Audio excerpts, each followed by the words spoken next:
Fusion projects private limited వారి మరో అద్భుత సృష్టి ఫ్యూజన్స్ రాయల్ ఇన్ఫినియా.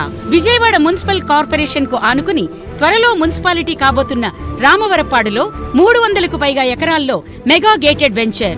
167 గజాల నుండి 1000 గజాల వరకు ఓపెన్ ప్లాట్లు కలవు. 1200 చదరపు అడుగుల విస్తీర్ణంలో ఇండివిడ్యువల్ హౌసెస్ మరియు 3000 చదరపు అడుగుల విస్తీర్ణంలో ట్రిప్లెక్స్ విల్లాలు ఇవ్వబడును. గ్రాండ్ ఎంట్రన్స్ ఆర్చ్, 40-80 అడుగుల మెయిన్ రోడ్లు, రోడ్డు ఇరువైపులా ప్లాంటేషన్, పిల్లల ఆట వస్తువులతో పార్కులు, yoga park, skating park, jogging track వంటి వసతులతో మొత్తం 30 ఎకరాల్లో పార్కులు. వెంచర్ కు ప్రత్యేక ఆకర్షణగా స్టార్ హోటల్, ఇంటర్నేషనల్ స్కూల్ ఇవన్నీ కలిపి ఒకే చోట ఉన్న ఏకైక వెంచర్ రాయల్ ఇన్ఫినియా. 40,000 చదరపు అడుగుల్లో క్లబ్ హౌస్ నందు gym, swimming pool, function hall, guest rooms, mini theatre వంటి మరెన్నో వసతులతో శరవేగంగా రూపుదిద్దుకుంటోంది రాయల్ ఇన్ఫినియా. మరిన్ని వివరాలకు సంప్రదించండి సమునూరు రాఘవేంద్రరాజు, సెల్ 9491103142.